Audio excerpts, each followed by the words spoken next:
As I was planning more and more trips to Disney World as a mom with more and more children, I realized I was researching less about rides and where to find characters, those kinds of things, because I was researching what would essentially become our most used form of transportation, our stroller. And if you're trying to decide if your 6 or 7-year-old needs a stroller, or how to bring 2 kids to Disney that need a stroller, or wondering, will they even sit in the stroller? Should you even bring one in the first place? Then I promise this episode is one you're going to want to listen to, especially if you already know that you're bringing one. This episode has everything you need to know about what your park day will look like with a stroller.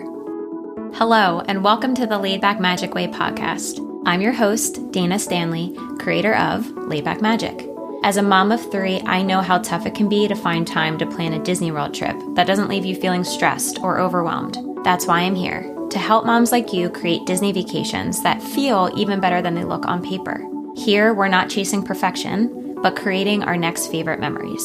So whether you're brand new to Disney or looking to go deeper into the details, this podcast is your go-to for simple tips, mindset shifts, real-life trip recaps, and expert insights to make your trip magical and manageable. New episodes drop every Monday, so be sure to subscribe so you never miss a moment. Okay, let's dive in. Today we're talking about something that seems so small, so trivial, but has a massive impact on how your trip feels in Disney World, and that's your stroller. Which one to bring, whether to rent, where they're allowed, how big they can be, all the things you don't realize that matter until you're actually in the nitty-gritty of the trip itself. For some context, my kids are pretty spread out in their ages. I have a 9-year-old, a almost 5-year-old, and a 1.5-year-old. So I've gone from experiencing Disney with no stroller, then a single, then a double, and now a kid who's out of the stroller that is kind of like forced to walk on her trips along with a double alongside her. And it can be a lot, like wrangling all these kids in a crowded theme park. You're probably wondering, do you really need a stroller in Disney World if your kid doesn't use one at home? And the short answer is yes. Even if you think that they'll be fine and you might not even own a stroller anymore, you might have sold yours. As a general rule of thumb, if your kid is under 8, they're going to need a stroller off and on. They might not be sitting in it as much as like a baby would, but it's going to be something that you want to have. You may have heard how much you walk in Disney, and that's true. I looked at the data on my phone from our last trip, and it looks like we averaged between 6 to 8 miles a day, and that was with us like really taking it easy, and also there was like a hurricane, and we weren't doing much. So to give you an idea, you are really walking a lot. I think the thing that comes to mind when you think of like how much walking there is in Disney or a theme park is, well, we're kind of bopping around. Like you're walking to a ride, getting out, then you're walking to like somewhere to eat, and then you're getting out. You're kind of, in and out. And yes, there's a lot of walking, but there's breaks in between, so it's not too bad. The part that you absolutely need a stroller for is getting to and from the parks. So if you're staying at a Disney resort, it can be really spread out. And even just walking from like your room to the elevator, you might want a stroller. Or from your room to the bus stop, you'll want a stroller. Or if you're like me and really prefer walking and just kind of getting your steps in and it's relaxing for you and you like being in control of your transportation, you're obviously really going to want a stroller. And the thing about getting to and from the parks, even like after you get dropped off from the bus and now you're going to the gates or vice versa, it's boring. Like in the parks, there's a lot of things for the kids to look at, but it's not really exciting when you're walking to and from places, and it's a lot harder. So like that's going to be the time when you end up carrying them. I have a friend who, I think he was 6 at the time, 6 or 7, and she just was like, oh, he doesn't need a stroller. Like he doesn't use a stroller. He walks a ton. We'll be fine. But I kid you not, she was like emergency renting a stroller on the afternoon of day 1. Like, what was I thinking? This child, of course, needs a stroller. especially walking back like after a park day to the buses and it's late, like your kids will be toast. And I promise, like you're going to end up carrying them. If I haven't convinced you yet and you're still on the fence, remember that the stroller isn't just to like push your children around. It's also for you. It carries all of your drinks and your sweatshirts, your bag, the souvenirs that you said you wouldn't buy and then you bought them anyway. The way your stroller becomes a pack mule, I cannot even begin to explain to you, and you'll be so happy that you have one. Okay, so now that I shoved that down your throat, that yes, you need a stroller, and you're like, Dana, yes, I know, but what stroller is best? Like, okay, this is going to be very important. What stroller should I bring? I want to acknowledge a few things because first, strollers are very personal. Like there are just certain things as moms that we like certain baby carriers and car seats. There are just things that feel good to us. So I know what I love to bring, but that might not necessarily be what works for you and your kids or your husband and what you guys prefer. That being said, in general, the best strollers for Disney are going to always have these 5 things. First, they're going to want to recline flat or close to flat. This is something that really bugs me about a lot of strollers is when the recline is like 45 degrees. I don't know if it's just my kids, but if I have any chance of a stroller nap, which is already maybe like a 2% chance as it is, they need to be laying very flat or like as close to flat as possible. The second thing your stroller needs to have is a really deep, long sunshade. So not like these little sunshades that come down like 8 inches. I want one that comes like all the way down, like almost touching the seat so that they can be completely covered from the sun, especially when the sun like starts to dip lower in the day and it's just like beaming straight into their little eyeballs. You want to have that deep cover. A third thing that a good stroller will have is plenty of storage underneath. And that's again going to be for all those things I mentioned before.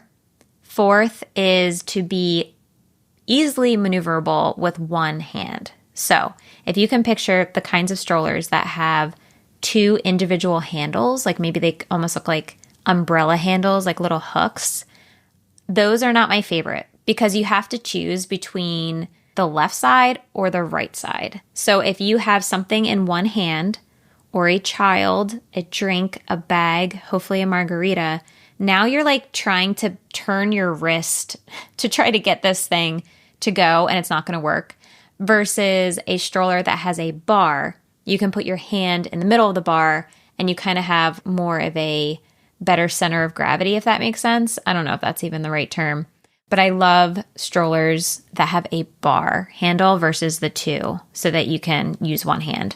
And last, they should be able to fold up easily because when you're getting on the buses or you're taking an Uber or even your own car, you're going to be opening and closing your stroller over and over again. So you want something that can just be quick and fast, that your husband can do easily, you can do easily, your mom can do easily, and not something you have to fiddle a lot with.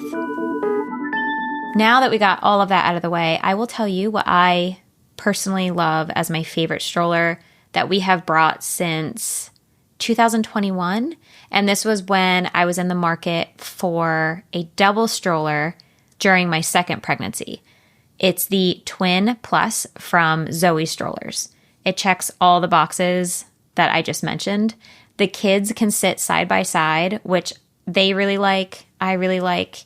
I have a video of my girls. We were walking back from Epcot and they do like a little lollipop cheers. And I just remember those ages of them like having little conversations sitting side by side. So that's what I personally prefer versus a front and back situation. We had one trip where we rented a Mockingbird stroller and it was perfect for what we needed. It was a front and back style double with the first seat facing me. So we had a 7-week-old baby at the time. So he really needed to be able to face me and had an infant insert in that seat, whereas the twin is more for older kids, like sitting up maybe 6 months, and then they can both face out. So I do think there's pluses and minuses to any stroller, depending on the size and age of your children. I don't worry too much about like weight limits. Like I have a lot of friends that have older kids that need a stroller and they're like above the quote weight limit of a stroller. I don't know. I mean, maybe this is bad, but I have literally sat in the Twin Plus when I was pregnant and had blisters on the bottoms of my feet. And you bet I made my husband push me in that double stroller on the way back to the boardwalk. And I have no shame about it. And you know what? It held up and it's fine. And we still use a stroller. But this is the one that we're used to at home. We use it for walks. We gate check it at the airport and just have no issues with it. And the cost per use for us is just like so low because we use it all the time. And Zoe Strollers also has single strollers as well. This is just the one that I was in the market for. When it comes to a double stroller, though, there are a few things you'll want to know depending on where you're staying in Disney. Because if you're on a Skyliner resort, I wouldn't necessarily recommend this one, but I'm going to get to that a little bit later in the episode. I'm surprised that more people don't just bring a stroller from home. I think a lot of people just automatically think like, oh, I'm going to rent a stroller so that I don't have to bring one. But if you haven't done it before, gate checking a stroller on an airline is very simple. You don't have to check it. You just bring it through security with you, and they give you a little tag to stow it for you. And then when you get off the plane, you grab it. It might cost you an extra like 5 minutes getting off the plane, but generally there's no issues. I like it because it saves me money. I don't have to rent anything. And it's really nice having it at the airport too, because again, like with the bags and the drinks and coffees and all those things, I actually really like having it at the airport. The downside is technically you're risking damaging it when you gate check it, like a wheel popped off or something, and now you have a damaged stroller on vacation. If you're worried about that, you can get a stroller bag and that protects it. We are, I don't know, I guess we live dangerously. I don't even have a stroller bag, and knock on wood, we've been good so far. Now, if you are renting and you're not in the market for a brand new stroller and it doesn't make sense to buy one just for a Disney trip, I loved using Baby Quip. It's essentially like Airbnb for baby equipment. So on one trip with the newborn that I was talking about, we just rented that double stroller Mockingbird from Alexa. She's a local Orlando mom, and she met us in the lobby with a stroller. She had extra stuff for me, like a baby bath, which I hadn't even thought of renting, a white noise machine, and everything was like so clean, and I didn't feel like grossed out by renting from like a big company with like hundreds of people using the same stroller. It was like brand new. And she had every accessory for the stroller that you could think of, including a name tag for us. So like I knew which one was our stroller. 10 out of 10 recommend her if you're in the market for renting a stroller. Now, what about Disney's own stroller rentals? If you've heard of this, technically, yes, when you get to each of the 4 parks in Disney, there is a stroller rental service. And I'm giving this a solid like meh. They're an option in a pinch, like drastic emergency, but they're hard plastic. Like they're literally just like shaped, molded plastic. They don't recline. You can't leave the parks with them. So they're basically useless for what I was talking about before of like getting to and from your resort and the park. So like, again, just not ideal. If you are stroller shopping, I'm going to link my Zoe Strollers discount code in the show notes. It gives you $15 off. And if you're not in the market, I will leave a link to use Alexa, the girl who I rented my Mockingbird from, and she also rents Zoe's too, which is awesome. So now you have your stroller and you're headed to the parks. You're going to see a designated stroller line when you go through security. So it'll be just a big sign that says strollers this way. I'm going to try to explain this with my words as best I can without you being able to see me. But when you have metal in your bag, so let's say you have a backpack and you have your umbrella in there, your camera in there, anything that's metal. Everyone has to walk any bags through the metal detectors. And when you go through with metal, it'll obviously alert that there's metal in your bag. You'll be passed on to a separate line called the bag check. Now, this line in the afternoon, end of the day, doesn't get very long.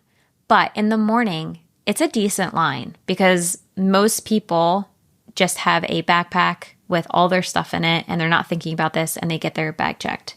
We don't want you going into that line. We want you to be whizzing past and just getting to early entry or wherever you got to go. So here's what I want you to do. I want you to keep all your metal things in your stroller. So imagine if you have an umbrella or a camera, put those in like your stroller caddy or just in the boot of the stroller. Like just throw them in there. You don't want it in a compartment or bag. You want it to just be easily able to be touched or grabbed and seen. The key is to not have them in any type of bag or container. So I'll use my family as an example.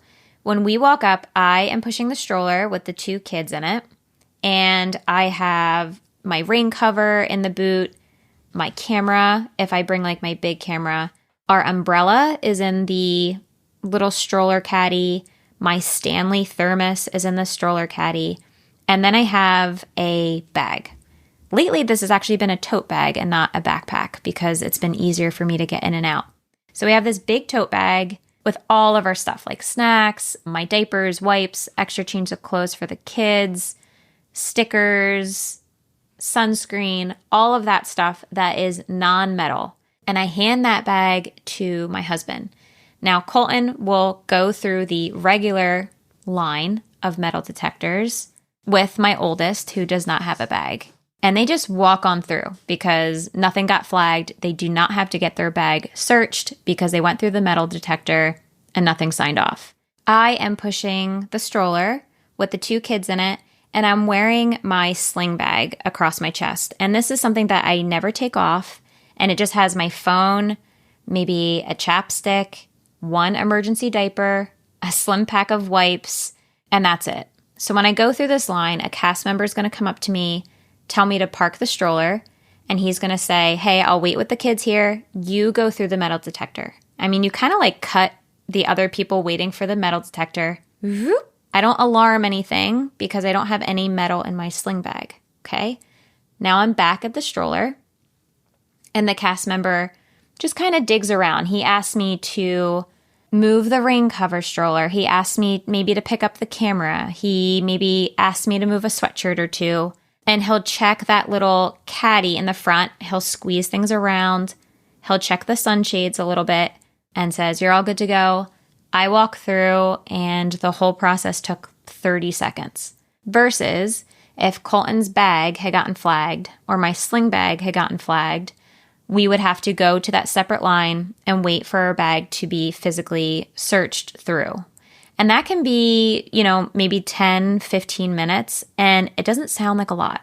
But when you have kids waiting and itching to get into the park, and there's like 0 distractions for them, it feels like an hour. Like if you ever get flagged to have your bag searched, it is just like, such a bummer. I don't know if you want to call it a hack, a tip, whatever. Just remember to keep anything metal in your stroller.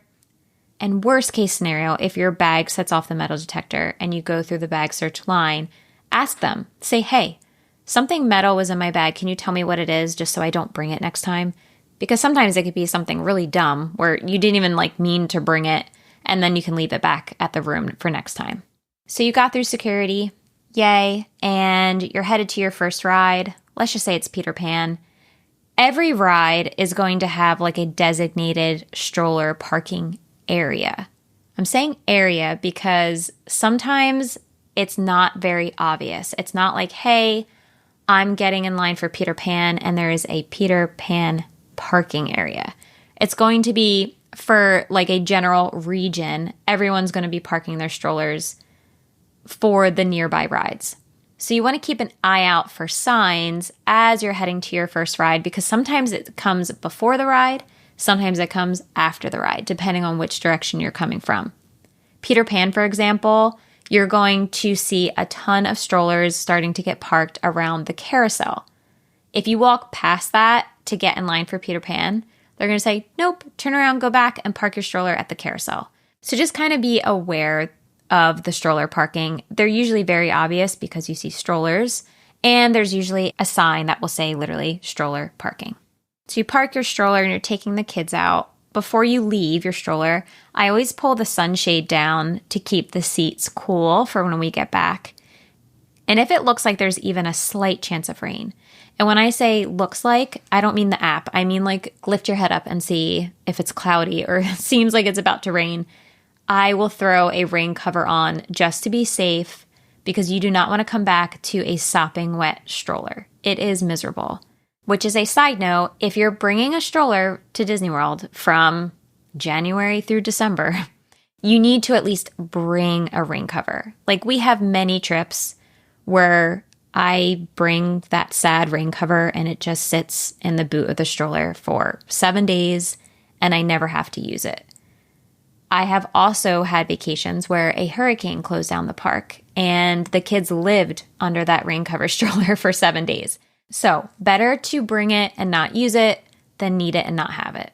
When you get back from riding your rides, don't panic if your stroller moves while you're gone and you feel like you can't find it.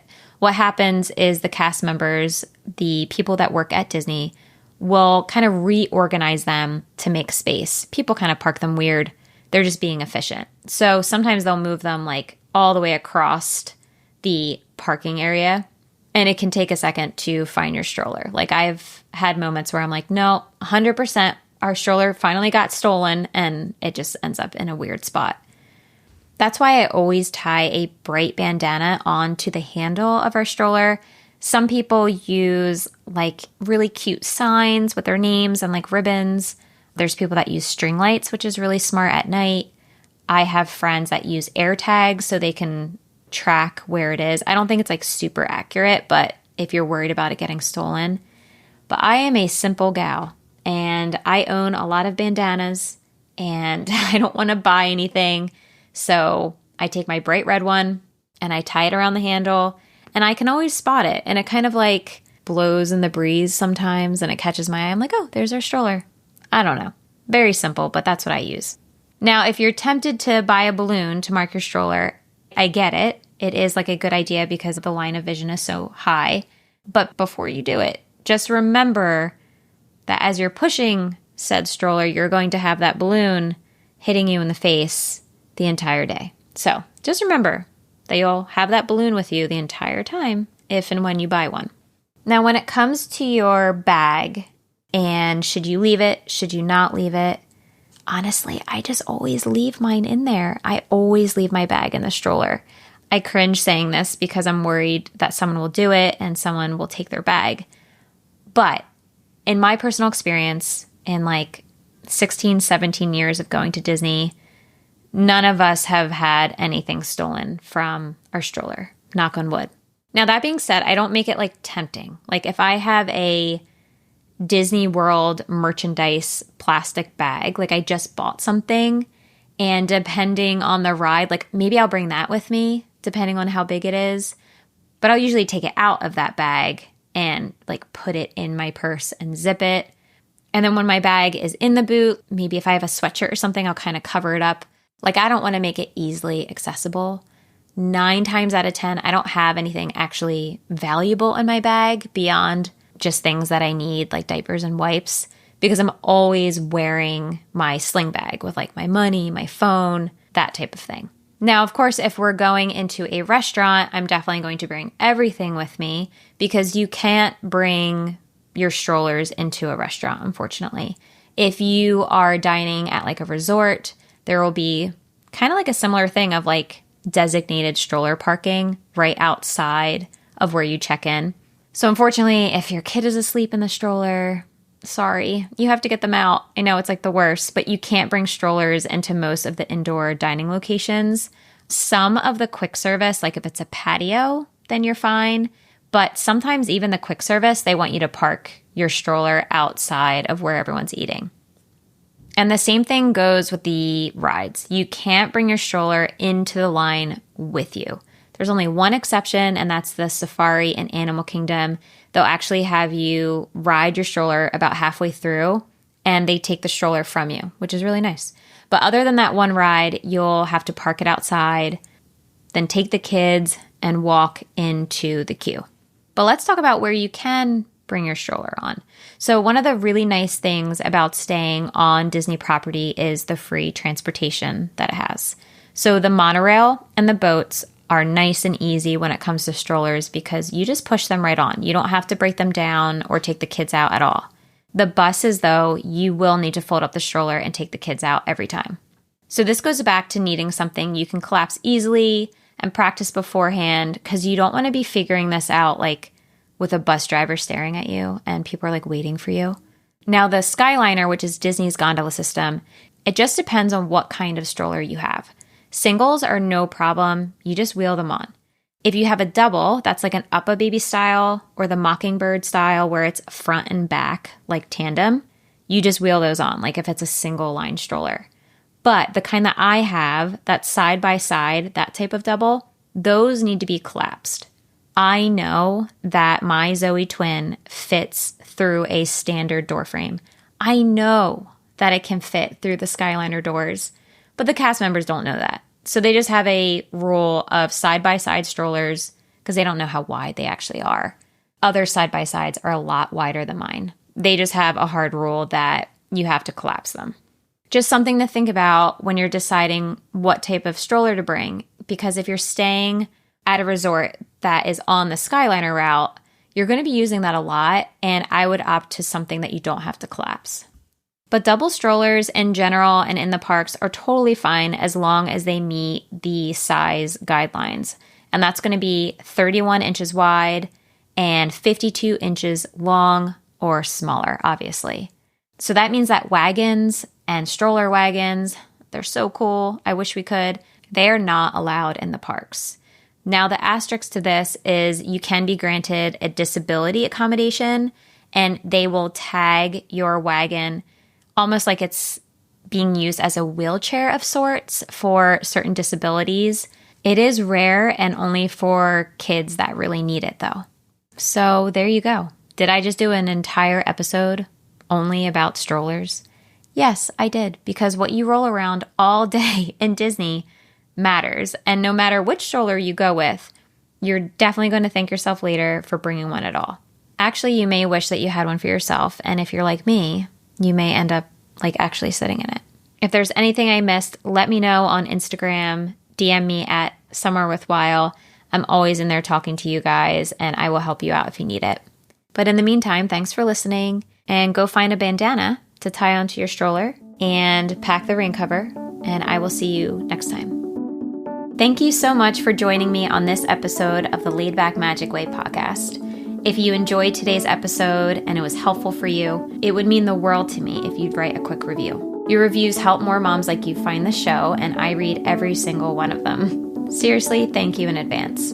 You can find me on Instagram at somewherewithwhile, and I'd love to hear from you there. DM me if you have any questions about this episode or what you'd like to see in future ones. Until then, keep planning for your next favorite memory, and I'll see you next time.